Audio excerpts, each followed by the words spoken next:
मी भाऊ तोरसेकर. तुम्ही बघत आहात प्रतिपक्ष.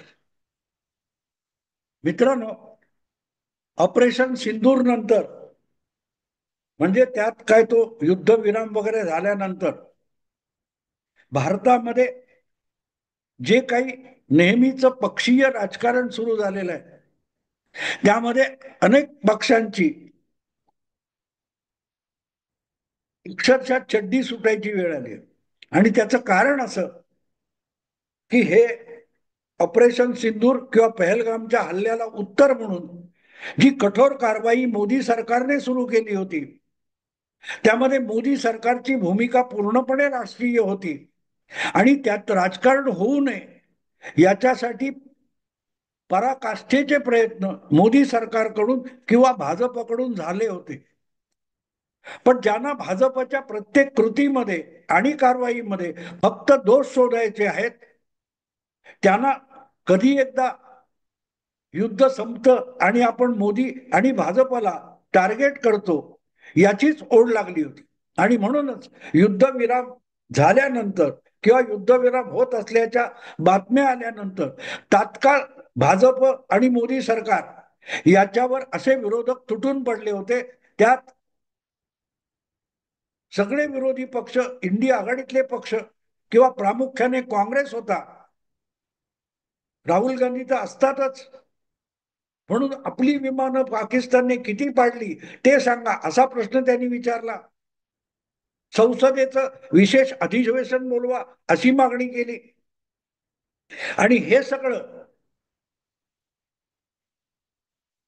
वेळा काळाचं भान न ठेवता राहुल गांधी करणार, विरोधी पक्ष करणार किंवा भाजप विरोधक करणार याची पूर्ण जाणीव मोदी किंवा शहा यांच्यासारख्या चाणाक्ष नेत्यांना होती. म्हणूनच त्यांनी ते राजकारण होईल त्याला सुद्धा कसं तोंड द्यायचं याची तयारी आधीपासून करून ठेवली होती. एकदा युद्धविरामाची वेळ येते आणि ऑपरेशन थांबवलं पाहिजे हे दिसल्यानंतर आपल्या घरातलेच घरभेदी आहेत हे आपल्यावर कसे तुटून पडणार आणि त्यांच्या तावडीतून सुटायचं नाही तर अख्खा डाव त्यांचा त्यांच्यावरच कसा उलटवायचा याचा सुद्धा विचार या एकूण ऑपरेशन सिंदूर मध्ये मला वाटतं भाजप आणि मोदी सरकारने केलेला होता. म्हणूनच ज्या वेळेला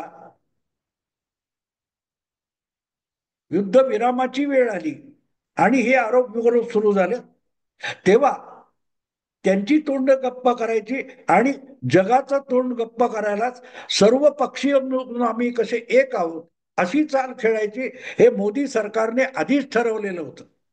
आणि त्यातून मग जगातल्या विविध देशांना, मित्र असो काय शत्रू असो, जगातल्या विविध देशांना 60-70 प्रमुख देशांना या ऑपरेशन सिंदूरच्या निमित्ताने भारताची बाजू काय आहे ते समजवण्यासाठी एकूण 7 शिष्टमंडळ जगभर पाठवायची हा निर्णय विनाविलंब समोर आला. आणि हे नवीन नाहीये, यापूर्वी अनेकदा झालेलं आहे. काश्मीरचाच विषय जेव्हा पाकिस्तानने राष्ट्रसंघामध्ये उभा केला होता तेव्हा नरसिंहराव पंतप्रधान होते आणि दिनेश सिंग हे त्यांचे परराष्ट्र मंत्री अक्षरशः कोमामध्ये होते, रुग्णशय्येवर होते. तर भारतीय शिष्टमंडळाची राष्ट्रसंघामध्ये भूमिका मांडायला भारताची विरोधी नेता असलेल्या वाजपेयींवर पंतप्रधानांनी जबाबदारी सोपवली होती. आणि आता एका शिष्टमंडळात असलेले माजी परराष्ट्र राज्यमंत्री सलमान खुर्शीद हे वाजपेयींचे सहाय्यक म्हणून त्या शिष्टमंडळातून गेलेले होते. तेव्हा अशा वेगवेगळ्या, अगदी मला वाटतं 1971च्या भारत बांगला युद्धामध्ये सुद्धा प्रत्यक्ष पाकिस्तान विरुद्ध हत्यार उपसण्याच्या आधी पूर्व पाकिस्तानात जे काही यादवी युद्ध माजलेलं आहे त्याचा बोजा भारतीय सीमेवर पडायला लागलाय. लाखोच्या संख्येने बांगलादेशातले निर्वासित, विस्थापित भारतीय हद्दीत यायला लागलेत आणि ते आवरणं भारताला अशक्य आहे, ही भारताची बाजू जगासमोर मांडायला इंदिराजींनी, तत्कालीन पंतप्रधान इंदिराजींनी जयप्रकाश नारायण यांना जगभरच्या नेत्यांना भेटायला पाठवलं होतं. तेव्हा अशा राष्ट्रीय संकटाच्या किंवा युद्धाच्या परिस्थितीमध्ये जगासमोर आपली भूमिका मांडणं आणि त्यासाठी सरकारी पातळीवर किंवा संसदीय पातळीवर शिष्टमंडळ वेगवेगळ्या देशांमध्ये पाठवणं ही परंपरा आहे. आणि त्याच परंपरेतून यावेळेला सुद्धा भारत सरकारने, मोदी सरकारने सर्व पक्षांचं एकत्रित असं एक शिष्टमंडळ न करता 7 एकूण शिष्टमंडळ बनवली, ज्यामध्ये काँग्रेसचे शशी थरूर एका शिष्टमंडळाचे नेते आहेत, द्रमुकच्या नेत्या कनिमोरी यांना एका शिष्टमंडळाचं नेतृत्व दिलेलं आहे, राष्ट्रवादी काँग्रेसच्या शरद पवार गटाच्या सुप्रिया सुळे यांना एका गटाचं नेतृत्व दिलेलं आहे, शिवसेना पक्षाचे एकनाथ शिंदे गटाचे एक श्रीकांत शिंदे यांना एका गटाचं नेतृत्व दिलेलं आहे, आणखी वेगवेगळ्या पक्षांचे केलेले. हे करताना मोदी सरकारने किंवा भाजपने राजकारण केलं नाही, फक्त राष्ट्रीय हित बघितलं असं म्हणणं ढोंगीपणाचं होईल. मी ते करणार नाही.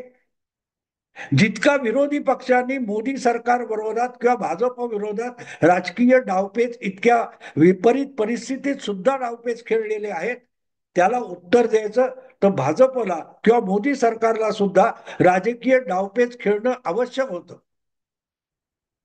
आणि ते डावपेच खेळताना जसं पाकिस्तानची कोंडी करून दाती तृण धरायची पाकिस्तानवर पाळी आणली गेली, तीच अवस्था या शिष्टमंडळ प्रकरणामध्ये मोदी सरकारने आपल्या विरोधी पक्षाची सुद्धा करून टाकली. संसदेचं विशेष अधिवेशन बोलवा, विरोधकांची बैठक बोलवा, विरोधकांना माहिती मिळाली पाहिजेत, पाकिस्तानने आपली किती विमानं पाडली सांगा, पुरावे द्या, वगैरे वगैरे. असली जी नसलेली अक्कल पाजळणारे विरोधी पक्ष आहेत, त्यांना न दुखावता स्वतःच्या थोबाडीत मारून याची पाळी आणायची, याला कोंडीत पकडणं म्हणतात. आणि ते आणलं मोदींनी. आता गंमत बघा, यामध्ये तृणमूल काँग्रेस ममता दिदी सुद्धा वैतागल्या, कारण त्यांच्या पक्षाचे युसुफ पठाण हे क्रिकेटर खासदार यांना एका शिष्टमंडळात घेतलं होतं. ममता दिदी वैतागल्या, तेव्हा ठीक आहे तुमचा सुचवा. मग ममता दिदींनी आपल्या भाच्याला अभिषेक मुखर्जी का अभिजित मुखर्जी त्याला घ्यायला लावलं, तो आला.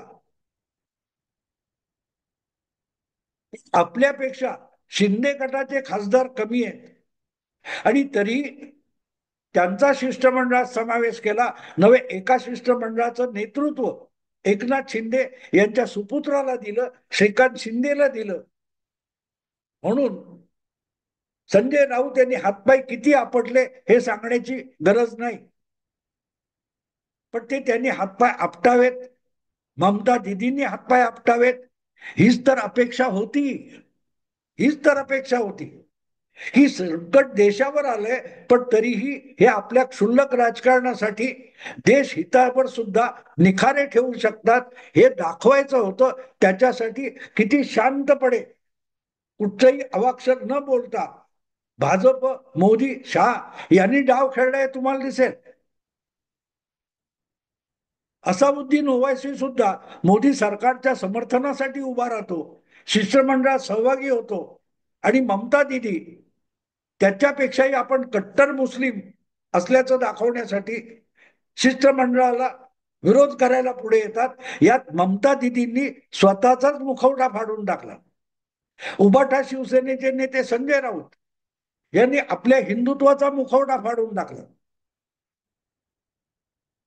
पण गंमत अशी की हे झाल्यानंतर विनाविलंब संजय राऊत यांच्या स्वपक्षीय राज्यसभेतल्या सहकारी प्रियंका चतुर्वेदी यांचा एका शिष्टमंडळात सदस्य म्हणून समावेश करण्यात आला आणि त्यांनी तत्काळ त्याचं स्वागत केलं. आणि प्रियंका चतुर्वेदी यांना का घेण्यात आलंय याचा खुलासा करण्यासाठी केंद्रीय कायदा संसदीय कामकाज मंत्री किरण रिजिजू यांनी स्वतः उद्धव ठाकरे यांना फोन केला आणि त्यामुळे संजय राऊत पुरते उघडे पडले.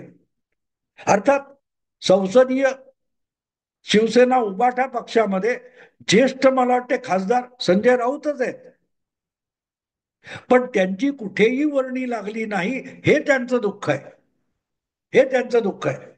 पण त्यापेक्षा मोठं दुःख कुठलं असेल की ज्याच्या नावाने रोज रोज दैनंदिन शिव्याशाप आपण देत असतो, त्या एकनाथ शिंदे यांचा तरुण पोरगा श्रीकांत शिंदे याला एका शिष्टमंडळात नुसता समाविष्ट केलं नाही, तर त्या शिष्टमंडळाचं नेतृत्व श्रीकांत शिंदे यांना दिलं.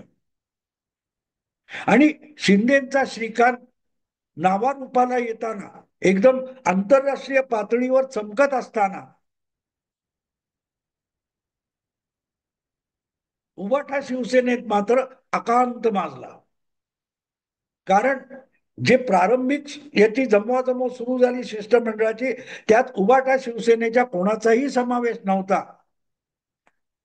आणि ज्याला ते रोज गद्दार गद्दार म्हणून 3 वर्ष हिणवत आहेत, त्या एकनाथ शिंदे यांच्या मुलाला नुसतंच शिष्टमंडळात सहभागी केलं नाही, तर एका शिष्टमंडळाचं नेतृत्व देण्यात आलं.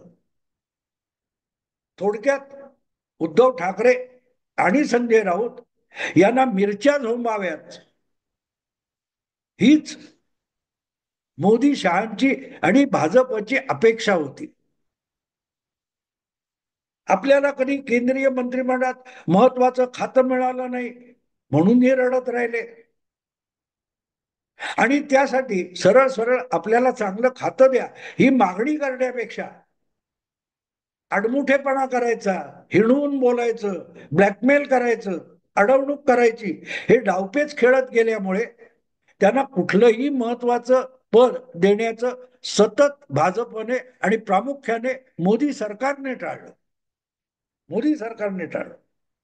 कारण न बोलता सुद्धा तुम्हाला मिरच्या झोंबत असतील अशी कारवाई करायची मोकळी मोदींना होती, भाजपला होती, आणि त्यांनी तो डाव बरोबर खेळला.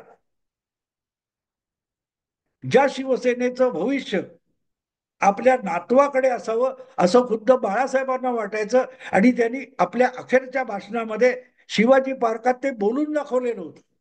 आजपर्यंत मी तुम्हाला सांभाळलं, तुम्ही मला सांभाळलं, यापुढे उद्धव आणि आदित्यला सांभाळून घ्या असं आवाहन शिवसैनिकांना बाळासाहेबांनी केलं होतं. आणि योगायोग किती बरोबर आहे बघा, की आजपर्यंत मी तुम्हाला सांभाळलं, तुम्ही मला सांभाळलं, पण आता यापुढे उद्धव तुम्हाला सांभाळेल, आदित्य तुम्हाला सांभाळेल असं बाळासाहेब म्हणालेले नव्हते. कारण कदाचित त्यांनाही आपली पुढची पिढी आणि त्याच्या पुढची तिसरी पिढी त्या क्षमतेची आहे की नाही याची आशंका असावी. म्हणून पित्याकडून आपण जो वारसा घेतला तो आपल्या मुलाने पुढे चालवावा, यासाठी गेली 10-12 वर्ष उद्धव ठाकरे जो आटापिटा करतायत ते सगळं मातीमोल होऊन गेलं. आणि ज्याला आपण गद्दार म्हटलं, ज्यांनी आपल्या पित्याचा वारसा सुद्धा आपल्याकडून हिरावून घेतला, त्याच्या मुलाला भारतीय राजकारणामध्ये आणि भारताच्या आंतरराष्ट्रीय राजकारणामध्ये एक महत्वाची सुवर्ण संधी मोदी शहांनी दिली. आणि आपल्या मुलासकट आपल्या ज्येष्ठ सहकारी संजय राऊत यांना सुद्धा त्यापासून संपूर्ण वंचित ठेवलं, तर उद्धव ठाकरेंच्या मनामध्ये आकांत झाला असेल यात शंका नाही. एका बाजूला एकनाथ शिंदे यांची वर्णी लावण्यात आली आणि दुसऱ्या बाजूला ज्या शरद पवारांच्या नादी लागून उद्धव ठाकरे यांनी युतीला लाथ मारली, लोकमताला लाथ मारली, त्या शरद पवारांना या उतार वयात आपल्या मुलीच्या भवितव्याची चिंता आहे.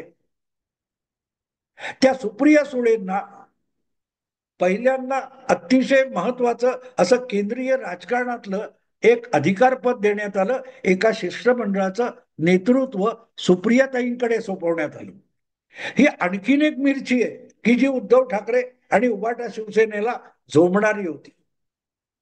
हा, मग त्याच्यानंतर तिखट लागलं की चमचाभर साखर तोंडात घालतात ना, तसं प्रियंका चतुर्वेदी यांचा एका शिष्टमंडळात समावेश करण्यात आला. तेव्हा सतत बडबडायचं नसतं. राजकारण करायचं म्हणजे बडबड करायची नसते, आणि जे करणार ते सांगायचं नसतं. न करता खूप गोष्टी करता येतात. हे मोदी शहा यांनी गेल्या 10-11 वर्षात जगाला दाखवून दिलंय. व त्यापासून उद्धव ठाकरेंनी शिकत का नाहीत, हा मला पडलेला यक्ष प्रश्न आहे. यक्ष प्रश्न आहे की गप्प बसावं, करावं, आणि ज्याला मारायचंय त्याला दुखलं दुखलं म्हणून बोंबलत फिरू दे, पण आपण मारले असं दिसता कामा नये. ही मोदी शहांची रणनीती आणि राजनीती आहे. हे रोज तोंडाने, शब्दाने भाजपला, मोदी शहांना मारत असतात, पण त्यांच्या अंगावर एक ओरखडा सुद्धा येत नाही. पण मोदी शहा अशा पद्धतीच्या राजकीय चाली खेळतात की उद्धव ठाकरे, उभाटा शिवसेना यांना भाजपने किंवा मोदी शहांनी काहीतरी इजा केली असं जगाला दिसत नाही, पण आपल्याला इजा झाली, आपला अपमान झाला म्हणून ओरडत उभाटाचे नेते दिवस रात्र ओरडत फिरतात आणि स्वतःची बेइज्जत करून घेतात. आता सुद्धा इथे तेच झालेलं आहे. तेच झालेलं आहे. ज्याला तुम्ही गद्दार म्हणता, ज्याचा सत्कार केला महादजी शिंदे हा सन्मान पुरस्कार देऊन, म्हणून शरद पवारांवर सुद्धा संजय राऊतांनी काय त्या तोफा टाकल्या होत्या. त्याच शिंदे यांच्या सुपुत्राला थेट आंतरराष्ट्रीय पातळीवरच्या एका शिष्टमंडळाचं नेतृत्व मोदी शहांनी दिलं, आणि बिचारे उद्धव ठाकरे यांचे वारस, सुपुत्र या सगळ्यापासून वंचित आहेत. सगळ्यापासून वंचित आहे. एक साधी आमदारकी जी बच्चू कडू पण स्वबळावर मिळवतात आणि आणखीन बरेच लोक स्वबळावर आमदारकी मिळवू शकतात, त्या पातळीवर आदित्य ठाकरेंना आणून ठेवलंय. आणि दुसरीकडे आंतरराष्ट्रीय पातळीवर शिंदेचा श्रीकांत चमकतोय, दमकतोय, आणि आदित्य ठाकरे यांचं नाव आदित्य असलं तरी सगळं राजकीय भविष्य झाकोळलेलं आहे. आकांत होणार नाही तर काय, आकांत होणार नाही तर काय. शिंदेचा श्रीकांत आणि उबाठामध्ये आकांत याचा अर्थ हा असा आहे. पण ते त्यांनी कर्माने ओढून आणले, आपल्या कर्माने ओढून आणले. त्याची गरजही नव्हती. जे सुखने व आनंदाने मिळतं ते दादागिरी करून मिळवण्याची गरज काय. फुकुओका नावाचा एक जपानी कृषी तज्ञ आहे, जगभर त्याला मान्यता आहे.